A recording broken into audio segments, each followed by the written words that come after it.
So it looks like Greenland is safe, but Canada may not be.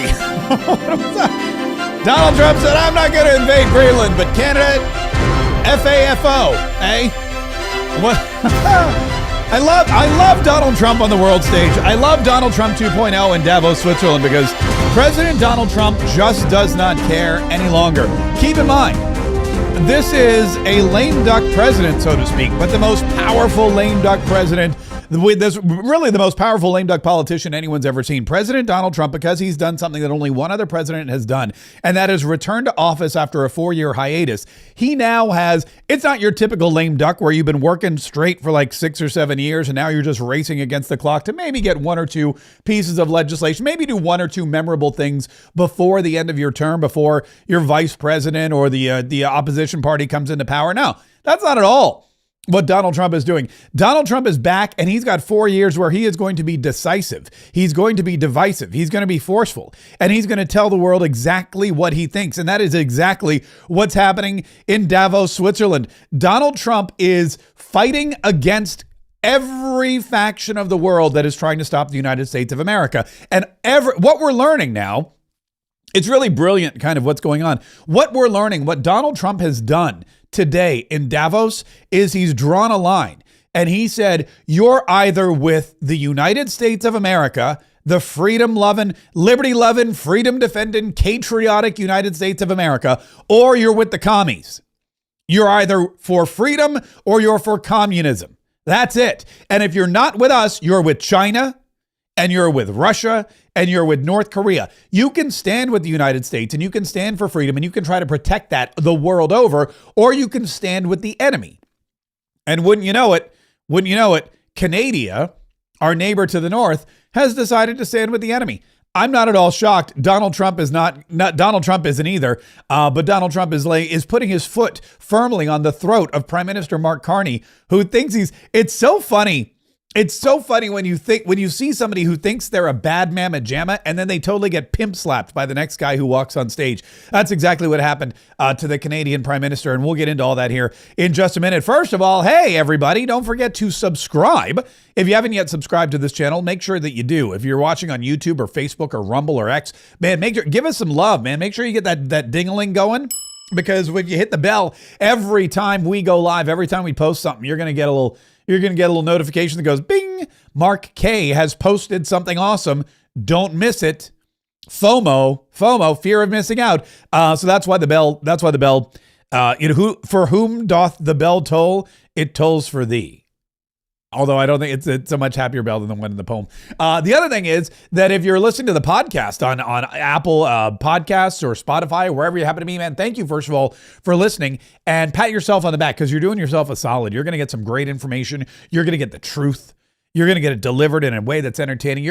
My goal every single day is for you to come to the end of this broadcast and go, man, I feel great about the future. I feel great about the United States of America. Even though things seem crummy, I feel optimistic. And boy, do my sides hurt from laughing so much. That Mark K Saves the Republic sure is entertaining. That's my goal every single day. Some days we hit it, some days we don't. Sometimes we get a little emo, but we always try to come back around. Oh, by the way, congratulations. Speaking of laughing out loud, congratulations to the Vance family.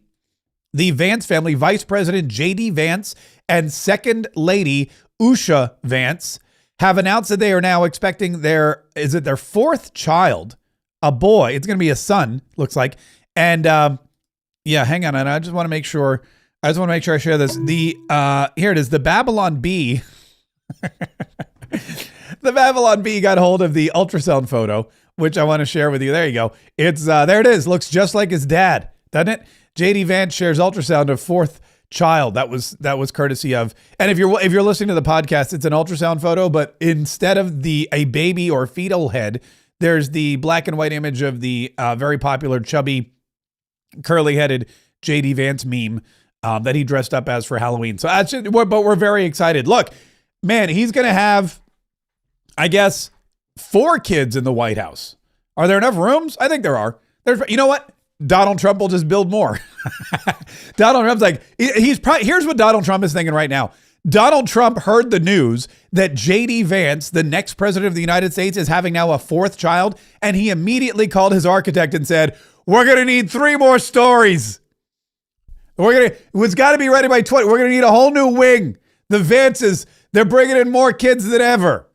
You know what? Let's build a condominium over on top of the West Wing. It'll be great. Don't. It's just because the J.D. Vance, he's got so many kids. They're going to need more room here in the White House in 2028 when they take.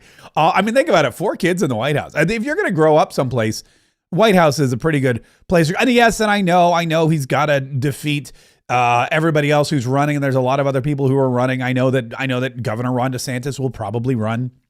I know that there's other Republicans who will probably throw their hats in the ring. I know that California podcaster Gavin Newsom is also going to be running. California podcaster, I don't call him governor anymore because I don't think he governs. I think he just podcasts. Look, and I'm not knocking podcasting. Podcasting is amazing. I think everyone should have a podcast. In fact, I tell everyone you need a platform you can control. You know what? Maybe we'll talk about that a little later on today. But as far as Gavin Newsom goes, he's no longer governor of California. I haven't seen him govern in the longest time. You know what I see him do? Podcast. You know what I see him do? I see him on television. You know where he is right now? He's in Davos, Switzerland. What on earth is he doing in Davos, Switzerland? He's promoting his podcast. Look at this. This is Gavin Newsom, California podcaster, and he is in Davos, Switzerland, and he's basically, I can't imagine, he's not really, here he is talking to EU television, promoting his podcast. Listen to this. This is crazy. Do you have a message for Europeans who are concerned about the messages from the White House around Greenland this week? Yeah, it's time to buck up. It's time to get serious and stop being complicit. It's time to stand tall and firm, have a backbone. I've seen this in the United States, the supine Congress playing both sides, saying one thing on a text or a tweet and another publicly. It's time to have principles. It's time to stand tall and strong. Does that mean responding with tariffs? Time to stand united. You make that determination. I don't make that determination. But when you say standing tall, what do you mean? I can't take this complicity. People rolling over. I should have brought a bunch of knee pads for all the world leaders. Handing out crowns and this is pathetic. Nobel Prizes that are being given away. It's just pathetic. And I hope people understand how pathetic they look on the world stage. At least from an American perspective, it's embarrassing. So what should Europe be doing? You should decide, the Europeans should decide for themselves what to do. But one thing they can't do is what they've been doing. And they've been playing. This guy's playing folks for fools. And it's embarrassing. Europeans think this is diplomacy and this will ultimately work. This is diplomacy with Donald Trump. He's a T-Rex. You mate with him or he devours you. One or the other. And Europe's being people devoured? need to stand, but no, the Europeans could be if they continue down this path and process. They need to stand tall, stand firm, stand united. Did he say he's a T-Rex, you mate with him, or he devours you? Hang on, I got to go back and listen. I thought he said meat, but he may have said mate. Perspective. It's embarrassing. So what should Europe be doing? You should decide, the Europeans should decide for themselves what to do. But one thing they can't do is what they've been doing. And they've been playing. This guy's playing folks for fools. And it's embarrassing. Europeans think this is diplomacy and this will ultimately this is work. Diplomacy with Donald Trump. He's a T-Rex. You mate with him or he devours you. One or the other. Yeah. And Europe's being people devoured? need to stand, but no, the Europeans could be if they continue down this path and process. They need to stand tall, stand firm, stand united. You mate with him or you get devoured. That was Gavin Newsom. You mate with him or you get devoured. That is podcaster Gavin Newsom, former governor of California, who is also a presidential hopeful. That's the other thing. This guy wants to be president so badly that he went to Davos. He has no reason to be in Davos. Actually, that's not true. That's not true. He does have one reason to be in Davos. You know what it is? It's Alex Soros. Alex Soros. Now, I have 2 questions about that. Here's Alex Soros, the son of George Soros, the billionaire funder of liberals and agitators the world over. Here's Alex Soros with a photo of Gavin Newsom, and he wrote, "Great catching up with the real star of the 2026 World Economic Forum, my friend, California podcaster Gavin Newsom." So glad he's here calling out world leaders for believing appeasement works when it comes to Trump. It doesn't. It only emboldens him to become more chaotic and destructive. World leaders could take a page out of podcaster Newsom's book. It's time to stand tall, stand firm, and stand united before it's too late. Now, I have one question about this photo. Where is Gavin Newsom's other hand? I see the left hand is on his hip. Is his other hand in Alex Soros's back pocket? Is that where it is? And for that matter, where is Alex Soros's other hand? Gavin Newsom's pockets are empty, so I don't know what he's feeling around for in there. But here are two dudes broing out at the World Economic Forum, Alex Soros and Gavin Newsom, who clearly is. There's literally zero reason for Gavin Newsom to be at this event other than to curry favor with rich foreigners who want to destroy the United States of America and hopefully fund his campaign for president. Oh, wait, I have to show you this because this is just so impressive. When President Donald Trump got up to speak, he actually mentioned Gavin Newsom, and they went and somebody took a picture of him, and look at the White House. I don't know who runs I do actually know who runs the White House. There's a bunch of people that run the White House X account. But man, you got to look at this post. This is amazing. They took the still frame from CNN of Gavin Newsom way in the back of the room. He's sitting way in the back of the room, back against the wall, so far from the action, surrounded by nobody of importance, where all the other podcasters are forced to sit. He's sitting there. CNN cuts to him when Donald Trump starts talking about him. And the X post, or the caption that the White House wrote, was, "The failing governor of California, rampant with fraud, watches from the corner cuck chair as POTUS delivers a true masterclass in Davos." Embarrassing. They literally called Gavin Newsom a cuck. They said, hey, look, there's podcaster Gavin Newsom sitting in the cuck chair. I'm totally dead. This kills me. This is the kind of diploma, and it wasn't just calling Newsom a cuck. It was all over. It was, in fact, well, here, you know what? We'll just get to it, shall we? Let's just get to the speech. President Donald Trump, he goes to Davos, Switzerland. He was a little late because, well, guess what? He had plane trouble. He had mechanical issues. He got on the flight at Andrews Air Force Base. At Andrews, Joint Base Andrews, right. And he got on the flight and he was leaving.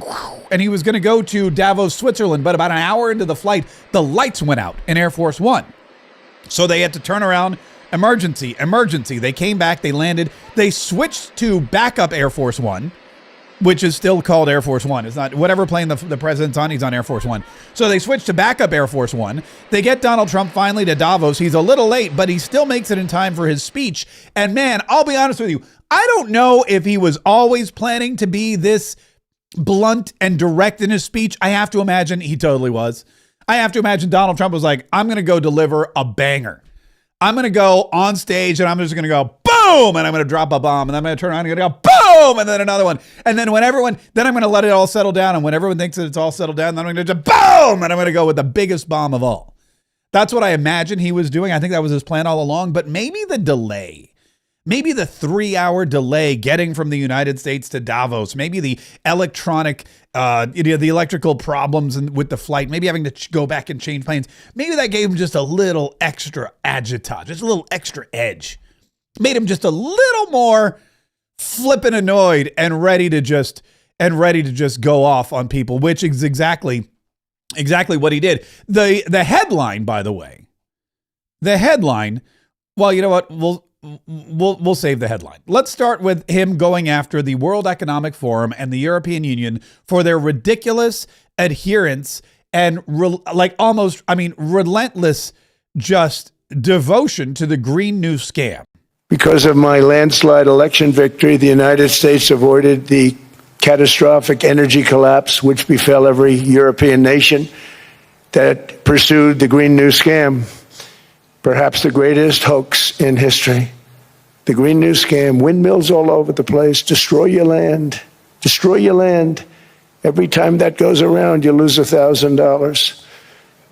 You're supposed to make money with energy, not lose money. I mean, here's what he's doing. Here's Donald Trump in Europe, in Switzerland, in the heart of Western Europe, surrounded by Western European leaders who for years have bought into the Green New Scam. In fact, the World Economic Forum, you may remember when Klaus Schwab, he was the evil villain in charge of WEF. When Klaus Schwab was in charge, all they talked about was the Green New Deal. All they talked about was environmentalism. All they talked about was how they have to band together to save the environment and environmental this and the Paris Climate Accords and yada, yada, yada, yada.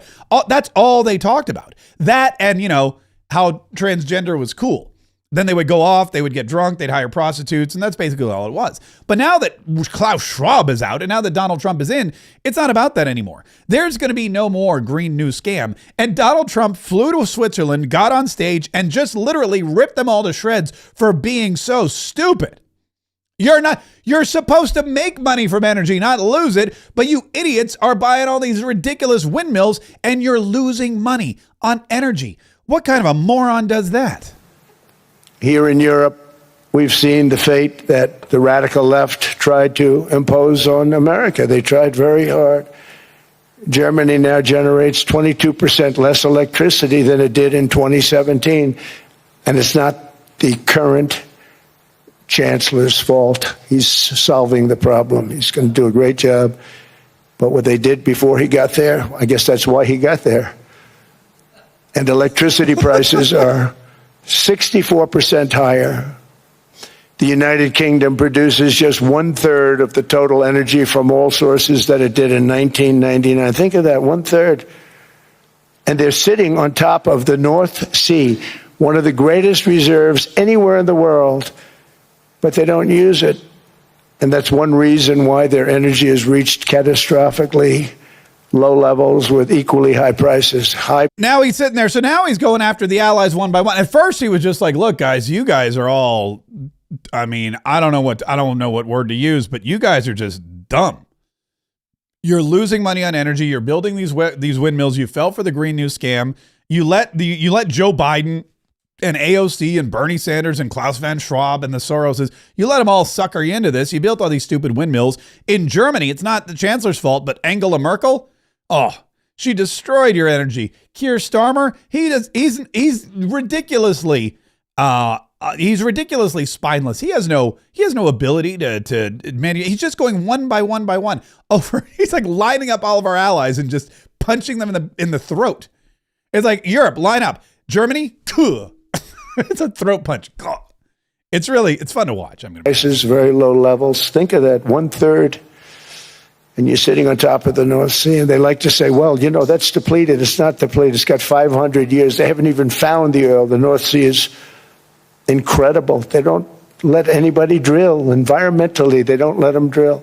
They make it impossible for the oil companies to go. They take 92% of the revenues. So the oil companies say, we can't do it.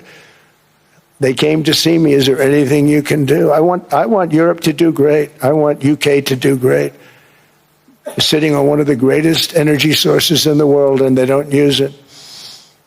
In fact, their electricity prices have soared 139%. There are windmills all over Europe.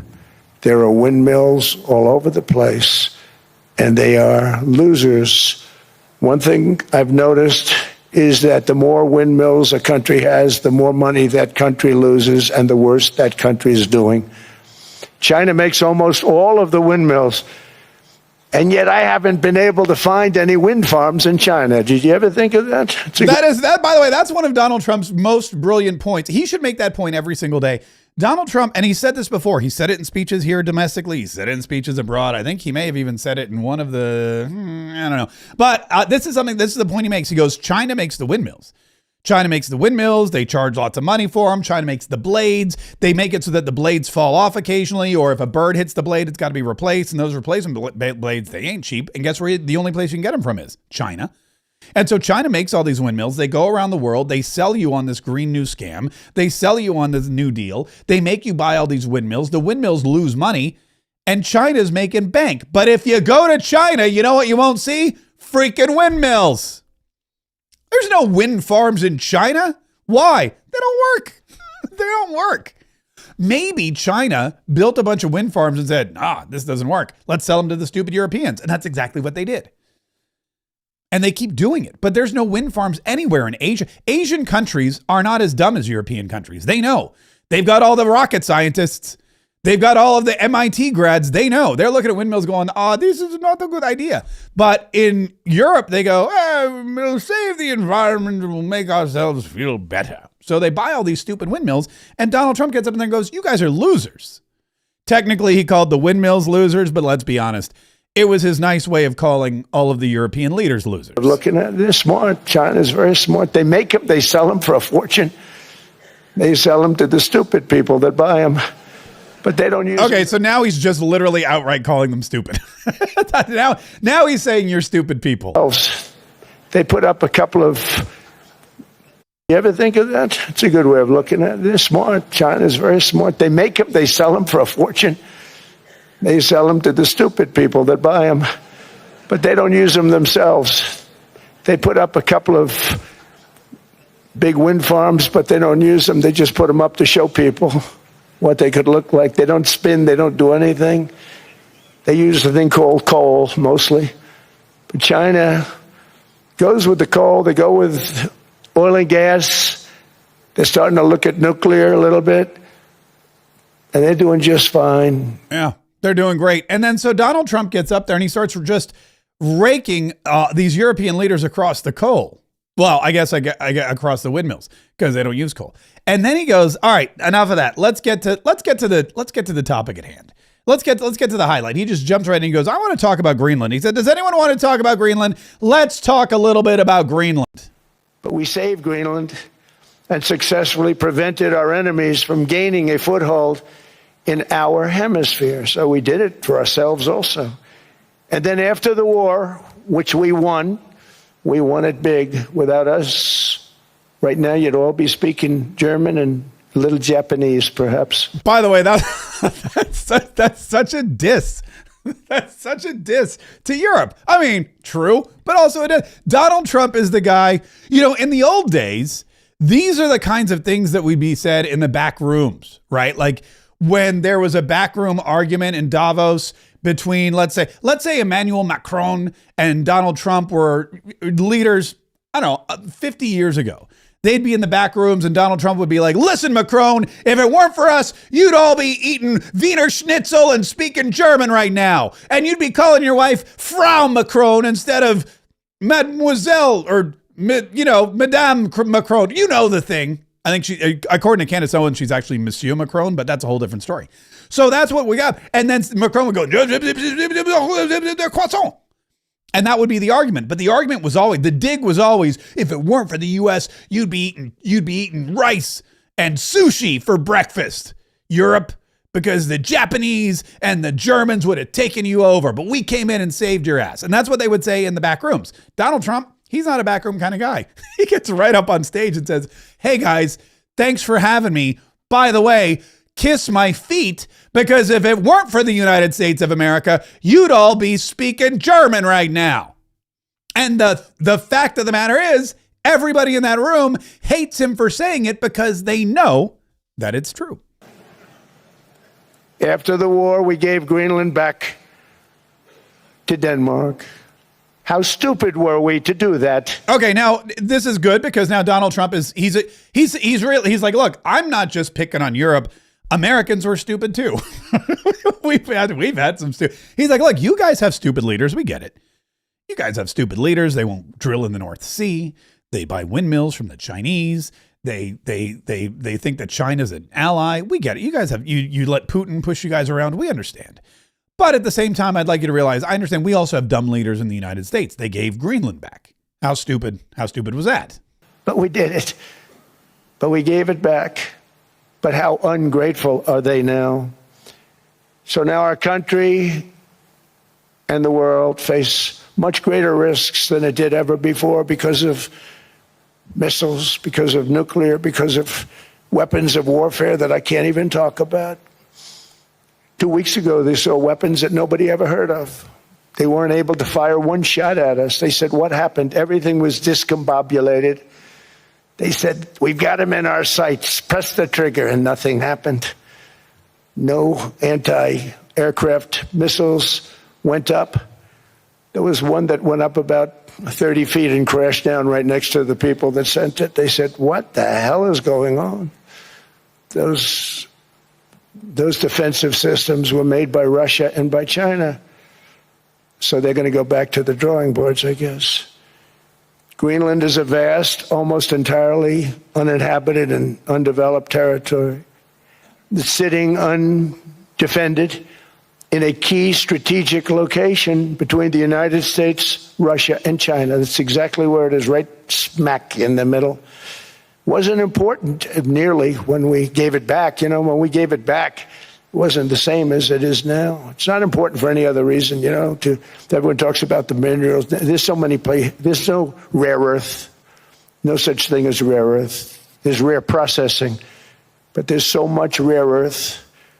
And to get to this rare earth, you got to go through hundreds of feet of ice.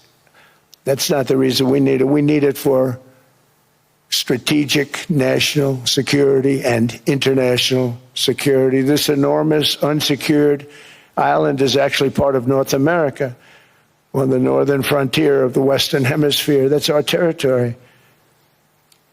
It is therefore a core national security interest of the United States of America. And in fact, it's been our policy for hundreds of years to prevent outside threats from entering our hemisphere, and we've done it very successfully. We've never been stronger than we are now. That's why American presidents have sought to purchase Greenland for nearly 2 centuries. Now, Donald Trump is doing something interesting here. He's letting everybody, he's basically laying claim to Greenland. He's saying, we had it. We won the war. We got Greenland and we gave it back to you. But we were stupid for doing it. We know that our goal, our number one goal is national security. Our number one goal is security in the Western Hemisphere. We fight tooth and nail, and we do not let any potential threats into our Western Hemisphere, because we know if anybody gets close to the United States, if they get close to Canada, if they get close to Mexico, if anybody gets close to the U.S., who is a threat, then that is bad news and it's our fault. So we've blocked off the Western Hemisphere. You guys take care of your hemisphere. We're going to take care of ours. And if you look at Greenland on the map, where is it? It's in the Western Hemisphere, and it's strategically placed between China and Russia and the United States of America, and we need it. And it used to be ours, and we want it back. And if you don't give it to us, well, we won't necessarily take it, but you're going to give it to us. In fact, Donald Trump said he's not going to. He kind of like let the room at ease. He said, "Look, we're not going to invade Greenland. Okay, we're not. You guys are stupid. This is ridiculous. Don't listen to podcaster Gavin Newsom. Don't listen to the fake news media. Don't listen to all these other blowhards. Listen to me. I'm not going to invade Greenland." We never asked for anything, and we never got anything. We probably won't get anything unless I decide to use excessive strength and force, where we would be, frankly, unstoppable. But I won't do that. Okay, now everyone's saying, oh, good. That's probably the biggest statement I made, because people thought I would use force. I don't have to use force. I don't want to use force. I won't use force.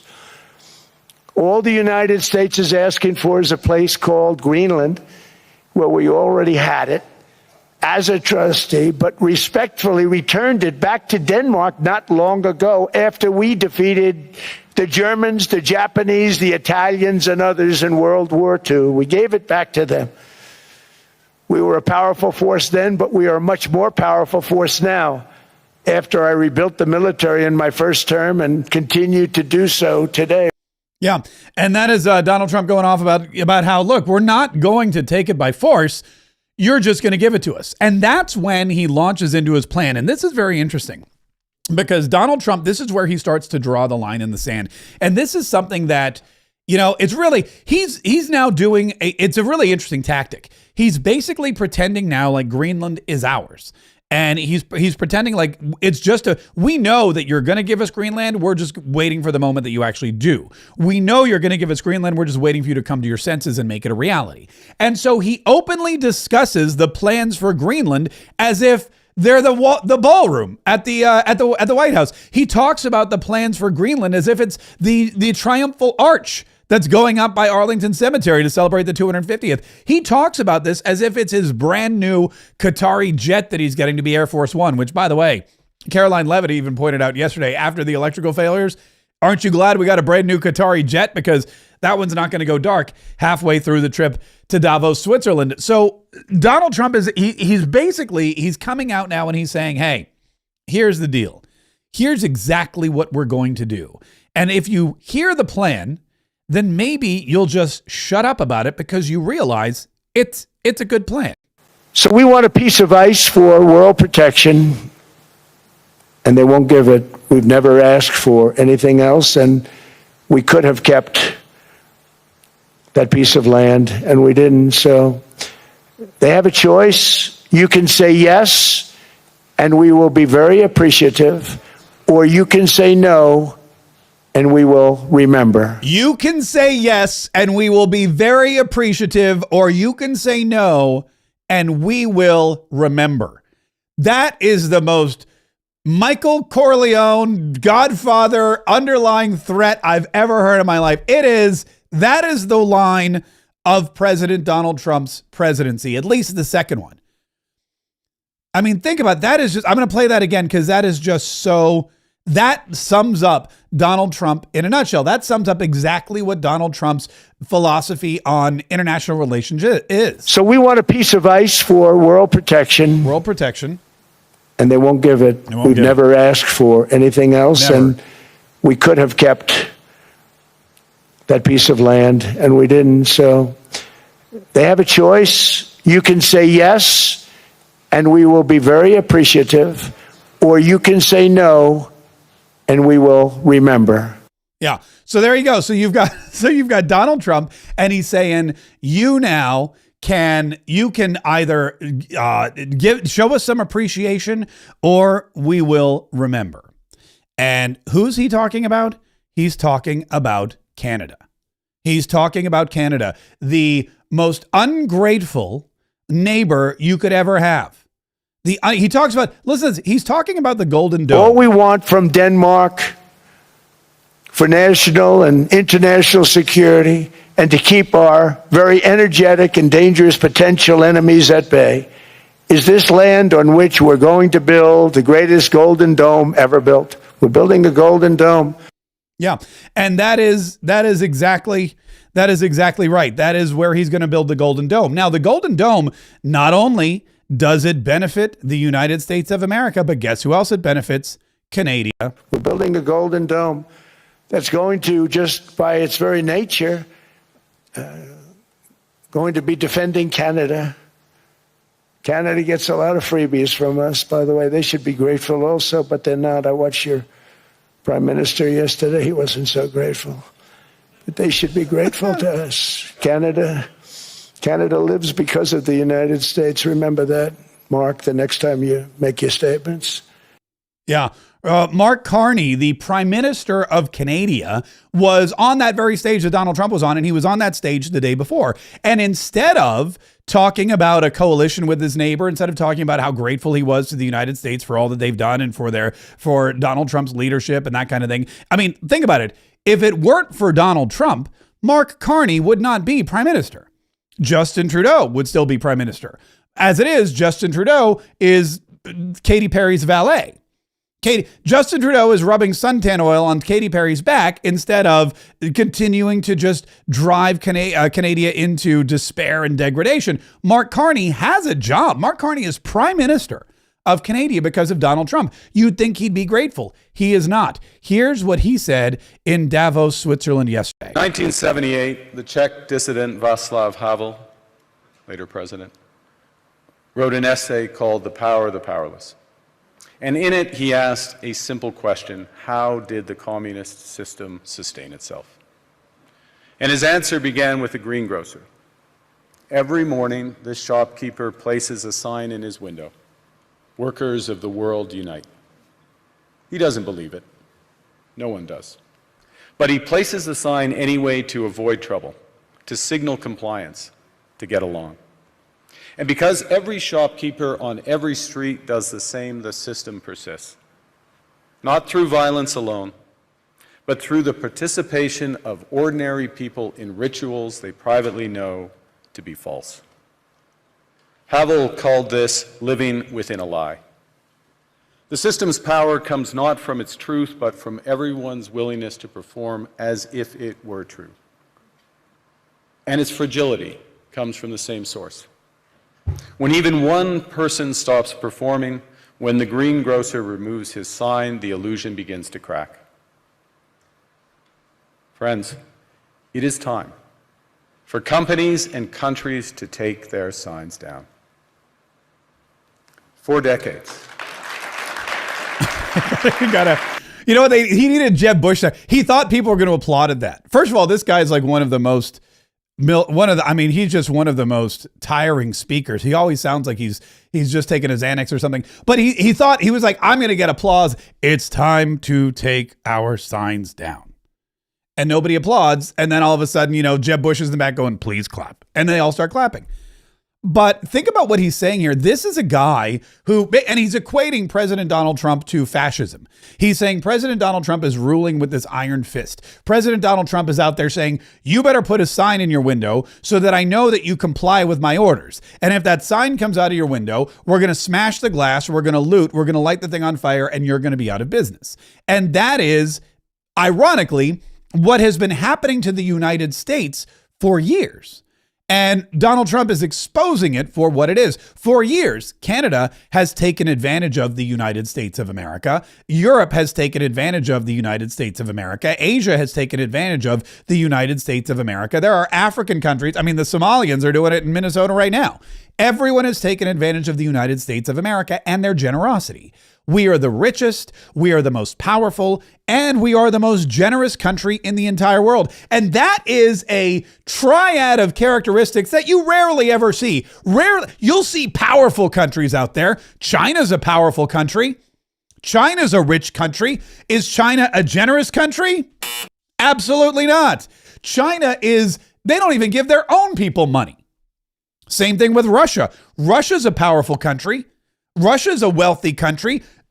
Are they a generous country? All they do is attack and invade everybody. They don't give resources to their people. They let their people suffer in squalor. It is rare that you would find a country that is as rich as the United States of America and as powerful as the United States of America and as generous as the United States of America. And Donald Trump said it right. He said about NATO. He said, NATO has disrespected us since its inception. They formed this allegiance, this alliance over on the other side of the ocean, which fine. They wanted to protect from Russia. We get it. Russia was a threat, still is. They asked us to join and we said, fine, we'll join. And then they opened up their palm and they said, okay, we can't do this. You got the checkbook. We formed the alliance, but you got the money. And 90% of NATO's budget has been approved or has been provided by the United States of America. And then when we say, okay, we would like Greenland so we can continue to protect NATO and Canada and everybody else who's been suckling on America's teat for the last 250 years. We would like Greenland, which we had at one. Talk about generosity. We had Greenland, we gave it back.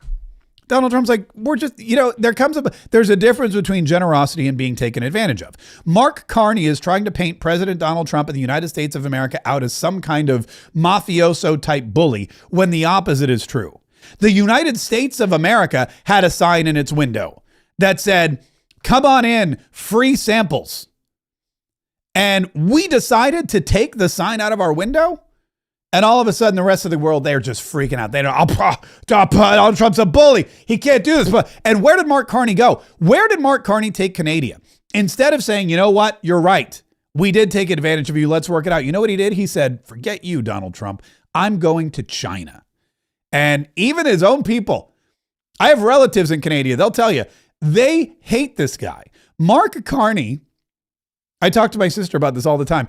This is how bad Canada was. My sister grew up as a liberal. I'll just say it. She was a Birkenstock wearing, patchouli smelling, incense burning, tie-dye wearing, Grateful Dead listening. I do listen to Grateful Dead. They have some good music. Liberal. And she went to Boston and she became an even bigger liberal. And she was all kinds of just liberal. Then she moved to Canada because, it's like a magnet for liberals. And then COVID happened.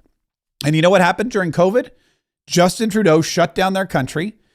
Mark Carney, everyone else, they went along with it. They shut down the country. They started arresting people. The truckers drove into Ottawa, parked their trucks, and not only did they arrest them, but they took away their licenses. They shut down their bank accounts. They stole their money. They destroyed their businesses. They forced people to wear masks and get jabs and stay home. And it was worse than any other country. Even China was looking at Canada going, holy cow, those people are nuts.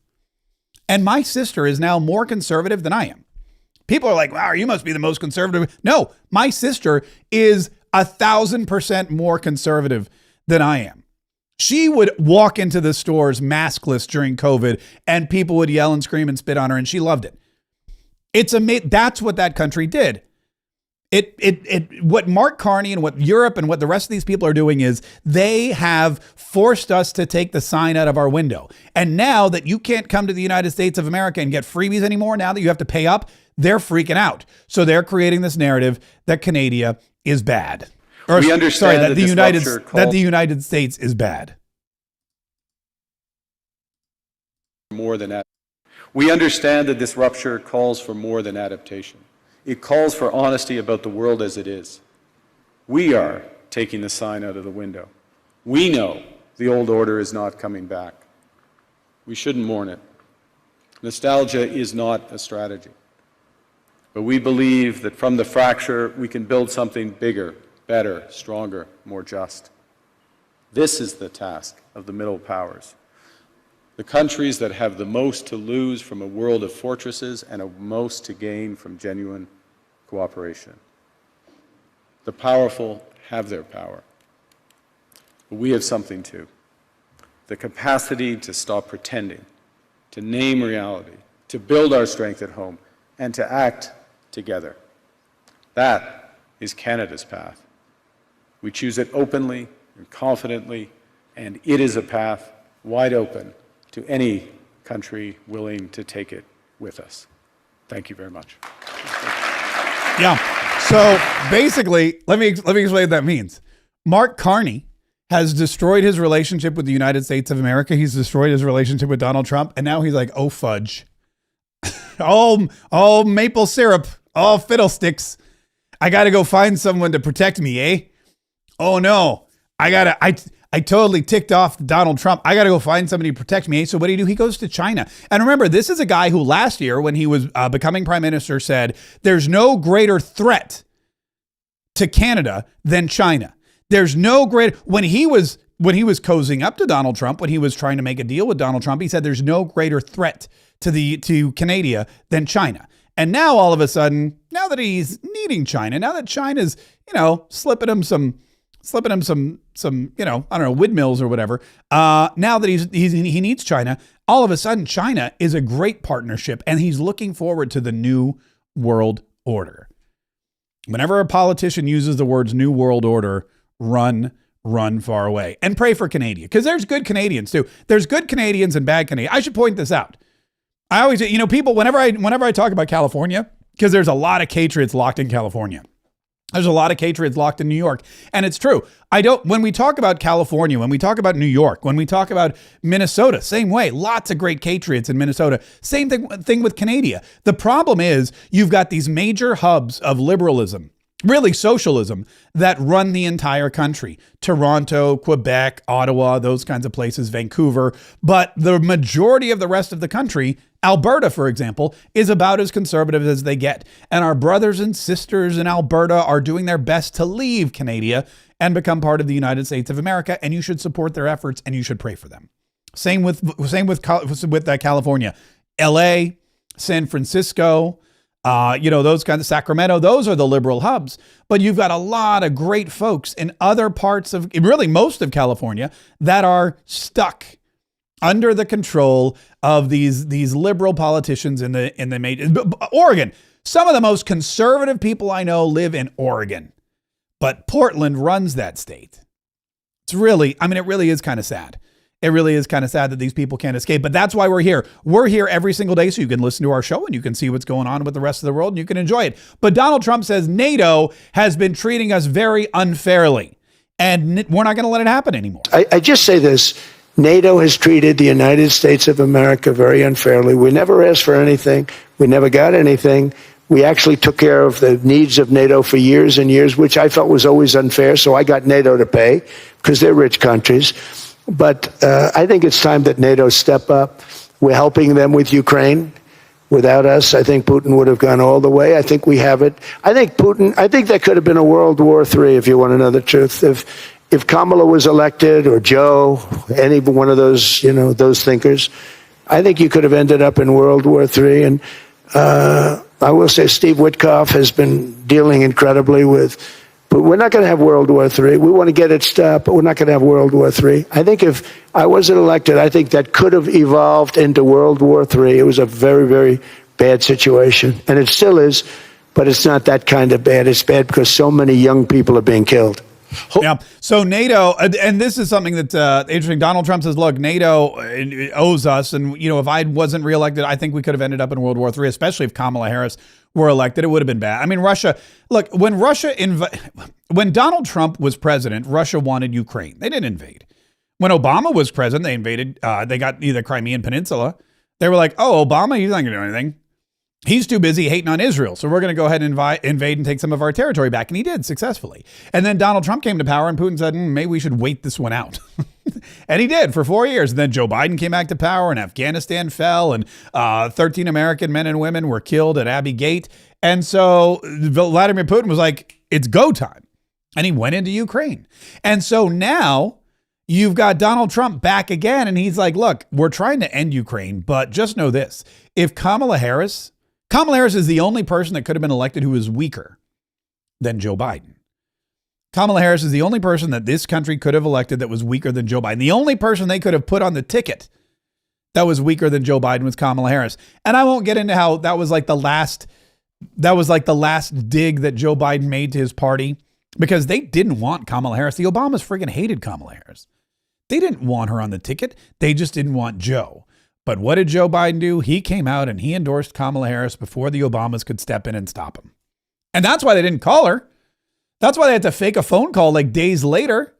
I still think that was AI generated. I can't prove it, but I think it was AI generated. I don't think the Obamas ever supported Kamala Harris. I don't think they ever called Kamala Harris with their support. They didn't want her. They knew she was weak sauce. So did Vladimir Putin. He was praying Kamala Harris would win, but she didn't. Donald Trump is here, so he's got to wait again. But World War III probably could have happened. Joy Behar from The View, she thinks World War III is going to happen because of President Donald Trump. See, I think that this is the end of it now for him. It has to be. And Americans need to step up now. It's not enough to go into the streets. It's not enough to vote. I believe that people need to start calling their congressmen and their senators. I mean, he has eroded civil rights at this point. Yeah. By the way, let me pause right there for a second. What is she inciting violence there? Is that what she's doing? Is she telling everybody that it's not? Listen to what she says one more time. She said, wait, let me play it over again. Here we go. See, I think that this is the end of it now for him. It has to be. And Americans need to step up now. It's not enough to go into the streets. It's not enough to vote. Okay. She literally said verbatim, I think this is the end of him. It has to be. It's not enough for Americans to go out in the street. It's not enough for them to vote. I mean, that sounds like a threat to me, doesn't it? I think this is the end of him. It has to be the end of him. It's not enough to vote. It's not enough to go out in the streets. Well, what are you calling? What are you saying, Joy? I'm just saying, I don't know for a fact. I've never threatened anyone. I'm not a professional when it comes to threats, but I'm just saying maybe somebody should investigate Joy Behar from The View, New York City, New York. I believe that people need to start calling their congressmen and their senators. I mean, he has eroded. Oh, she wants you to call your congressmen and your senators. Oh, good luck with that. I call my congressman all the time. He doesn't return my phone calls. I've written him all the time. He doesn't write me back. I go out and talk to people all the time. You know what my congressman doesn't do? Communicate with his constituents. He has a staffer write an email about Arbor Day every now and then, but he's not out there fighting for anybody. He's not out there telling anybody what's happening. We have no idea what our congressman is doing, probably because he's not doing anything. And the stuff that he is doing, he doesn't want you to know about anyway, but I digress. Rights at this point, yes. He's erasing history. Yes. He's wrecking the economy. It's going to be decades before we get back to where we're supposed to be. And he's alienating us from our friends in NATO. Yeah. And all because he's not getting his award. Okay, so she's saying some very interesting things here. She says that he's erasing history, which is weird to me because I seem to remember the Democrats wanting to erase history.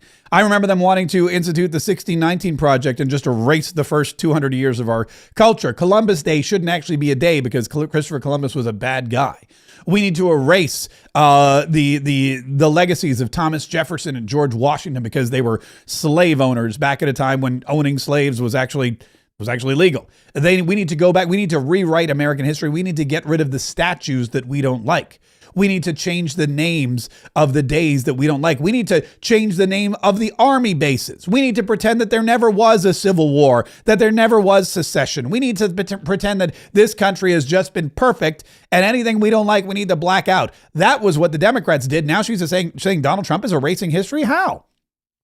If there's anyone who's protecting history, it's Donald Trump. She says the economy's terrible. Does she not remember Bidenflation? Does she not remember stagflation? Does she not remember the price of gas skyrocketing? Does she not remember everything being less affordable? I mean, for her, everything's been affordable for years. I don't know why, but for whatever reason, they keep giving her millions of dollars to sit on The View and badmouth everybody else. So I guess the Biden years didn't affect her and Whoopi Goldberg and the rest of them the way it did everybody else in the country. Gas prices are down below $2 in several places. Eggs are no longer $9 a dozen. And alienating our friends in NATO. How friendly really were they? If they were not allowing us to sell our cars in their country, but forcing us to sell their cars in ours. I mean, think about this. You can go into any parking lot in the United States of America and you can find Mercedes Benzes. You can find BMWs. You go to Germany, you're hard pressed to find a Ford. Now it'll be a lot easier, but back then, no way, Jose. You know what the number one car in Europe is? It's the Citroën. Why? Because in France, that's all they drive. That's all they're allowed to drive. Now they've got Teslas popping into the marketplace, but you're not going to find a Dodge Charger in France. You're not going to find any Chryslers in Europe. They locked us out of their economies. They've been doing it for years. They've been charging us massive tariffs and we've been charging them absolutely nothing. They are not our friends. Maybe they're our friends, but they're taking advantage of us. They're the friends that allow us to pick up the bill for dinner all the time. And now we're alienating them? I don't think that's the right word, but again, I digress. Yeah. You know, it's like the shrinks call that a narcissistic injury. Yes. And that is what will get us into World War III because his ego is involved. Well, and the only thing that Americans can do, including us, I mean, we have a forum here and we speak out. People out there have no way of dealing with us. That's why they come in here and love us so much lately. Well, he put that. But so I would just say, get on the phone. Get on the phone, leave a message, look up who these people are in your area, and say, it's time to do something about this guy because he's leading us into World War III. He's leading us into World War III. Are we? I don't know. I'll be honest with you. I've never felt safer in the, let's see. I've been living here since 2000. I'm sorry. I've been living in this country since 1983. I don't think I've ever felt safer than I do right now in this country. I don't think I've ever felt safer, well, from a foreign threat. I feel like there's some crazy lunatic liberals out there who might do some stuff. But I will say this, never felt safer from a foreign threat than I do right now. Maybe there were a couple months right after 9/11, but I still had to take my shoes off at the airport and there were things like that going on. You still were walking on eggshells. But even when I got here in the 80s, we still had what do you call it? Russians are attacking drills, nuclear drills. We had to get our heads under our desks in case there was a nuclear bomb went off, which, I mean, I don't know what those desks are made of, but I don't know why they thought that hiding under the desk would save us from a nuclear attack. It was the same drill, by the way, for the tornadoes. I grew up in Winston-Salem, North Carolina when I moved here. And in North Carolina, there were a lot of tornadoes. So we would have tornado drills where we would have to get under the desk. And then we would have nuclear drills where we also had to get under the desk. And I thought to myself, man, everybody should have one of these desks at their house because they're impervious. They protect you from everything. It's amazing. It's like a force field. I don't know what they make these desks out of. There's a lot of gum underneath them, but I don't know what they made. I don't know what they made the desks out of, but they were pretty amazing. But the fact of the matter is, I've never really felt safer than I do right now. I don't feel a threat from Russian nuclear attack. I don't feel like there's going to be another massive terrorist event like we saw on 9/11. I don't feel like there's going to be really anything, knock on wood, other than maybe some crazed lunatic liberal attacking me because I wear a red hat somewhere and they don't like it. Or they watch my podcast and they see me out and go, yeah, crazy right-wing racist, whatever it is. That's the only thing I feel threatened about. I don't feel threatened from the international community at all. So I don't know what Joy Behar's talking about. There's nothing, really the only thing that Joy Behar should be really concerned about right now, the only thing that's going to threaten her is early onset dementia. Maybe not even early, just onset dementia. But we'll see. We'll see what happens. They had Mamdani on too. Do we have time? All right, let me play. Before we get to that, speaking of liberal lunatics, Kid Rock, Bob Robinson, I think is that his name? Yeah, Bob. Kid Rock was on with Jesse Waters yesterday, and they were talking about liberals. And here's what Kid Rock blames liberals for the decrease in the American population and birth rate. When you play your concerts, do you ever see anybody with blue hair, armpit hair, female armpit hair? Some of these people we're looking at, kid, I don't know. Man, listen, I was just watching your clips, and we have this low birth rate in America, and it all made sense to me. It just hit me right now, because who's going to sleep with these ugly ass, broke, crazy, deranged, TDS liberal women? I mean, you look at these rallies, it's like a bunch of women that no guy wants to sleep with and a bunch of dudes that want to sleep with each other. Have you seen what Comey... Yeah, that's a great way to put it. You go to one of these rallies and you got a bunch of women who nobody wants to sleep with and a bunch of dudes who want to sleep with each other. So of course, nobody's making babies. Of course, we're going to have a problem with the birth. I love politics according to Kid Rock. I think we need more of that in our lives. All right. So Zoran Mamdani was on The View because, he's the new mayor of New York and he's a communist and they like those kinds of people. And he came on and Sonny Hostin, this was interesting because Sonny Hostin, I think, tried to dial back his rhetoric, but he doubled down on it. This was him talking about Renee Good being murdered by an ICE agent. Let's talk about the unfortunate situation unfolding in Minnesota since the fatal ICE shooting of Renee Good, which you bluntly called a murder. The Trump administration is reportedly readying troops for deployment and investigating the Democratic mayor of Minneapolis and the governor of Minnesota for impeding immigration agents.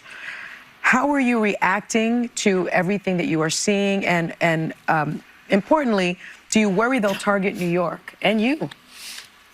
Look, I think first, I don't know how else to describe what we saw in Minnesota. People ask me, why did I say the word murder? I asked them to look at that video and tell me what they would call it. And we are being asked to not believe our own eyes. It's time to be truthful with people. It is terrifying to see what's happening there. And it's terrifying to see all of this happening in the name of public safety. And I've said this directly to the president, that these ICE raids, they are cruel, they are inhumane, they do nothing to deliver that public safety. In fact, what they do is leave a sense of fear amongst so many. And, I represent a city of 8.5 million people. More than 3 million New Yorkers are immigrants. I'm one of them. And what we've seen this administration do is transform the very places that we used to associate with the American dream. 26 Federal Plaza, you go there, your citizenship interview, you hope you can start to call yourself an American. Now it's the sign of the American nightmare. It's where people go there for what should be a routine immigration check-in. They don't know if they're going to get detained or deported. And so my job is to stand up for those New Yorkers, stand up for every New Yorker, and to say that we're going to use every tool at our disposal to ensure that what we're seeing elsewhere is not what we see in this city. Okay, now the issue there's a couple issues with that statement. The first of all is that when you go to your immigration check-in, it means that you're here illegally. If you're here illegally, you have a green card and you don't have to go check in. You just wait for your citizenship interview. These people who are checking in are illegal aliens. They're people who came into this country illegally. And look, to his point, they were encouraged They were encouraged. Many of them were aided by the former administration. Joe Biden helped a lot of these people get here. He moved them to New York. They had no choice, or they had the choice and they accepted it because they thought that Donald Trump would not come back to power. They thought that, oh, Joe Biden's going to bring them into the country. They'll live happily ever after. But they were still here illegally. I'm an immigrant too. When you come here with a green card, or when you have a green card, you know what happens? You just live here legally and you have a green card and you're okay. And then when you apply for your citizenship, you go and you take the oath and you become a citizen. It's amazing. If you're here illegally and you have to go check in, well, yeah, that's the problem. And these ICE raids are not inhumane. They're lawful, and they are targeting only those most dangerous criminals. And Donald Trump stood in the press briefing yesterday with stacks and stacks and stacks of pictures that he went through that he forced the media to look at so that he could say, I mean, this is a broken, you know all of this. But the fact of the matter is, you have yet another agent of the government. You have another elected official who is attacking ICE agents, attacking law enforcement, and standing in the way of Donald Trump enforcing federal law. It's happening with Tim Walz in Minnesota, and now there's going to be a grand jury investigation to see if he should be brought up on charges. It's happening in Minneapolis, and Mayor Fry, same thing. They're all going to be brought up on charges because they are exacerbating the situation, and they are impeding. I don't know what that was. They are impeding federal law enforcement agents from doing their job. And you just can't do that.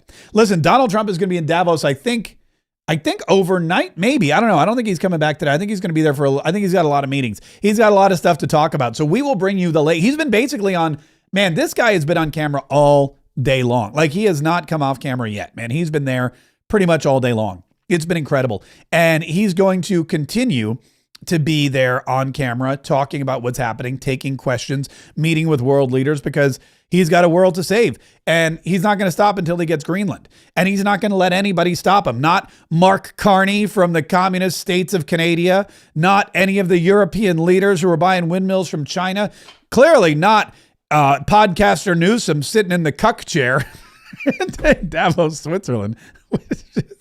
None of those people are going to stop him whatsoever. Now, I will say this is kind of interesting. The whole Greenland mess, all the stuff going on in Greenland, if you've been following the market, you know that the market has been in flux. In fact, the Dow dropped 800 points. Why? Well, because of Greenland. Because Donald Trump wants Greenland, and the Europeans say, you can't have Greenland. And when that happens, there is uncertainty in the market. And what happens then? Gold goes up.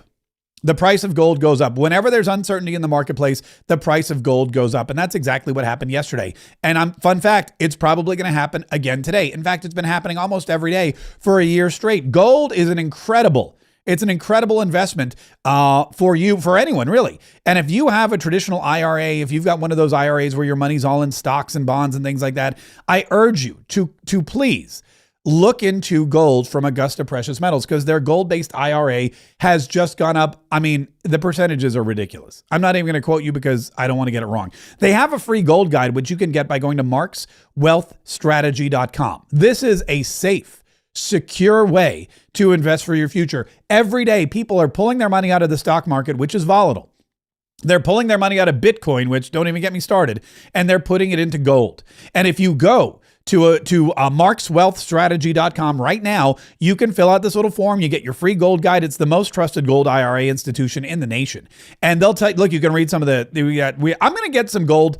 You know, I'm going to get some of the Augusta investors on here. Some of the people that have listened to the show, have gone to markswealthstrategy.com. Some of the folks who have transferred their assets to Augusta and are super thrilled. All these 5-star reviews here, Heather and Peggy and David, I'm going to try to get some of them on the show, because I could sit here and talk about it all the time.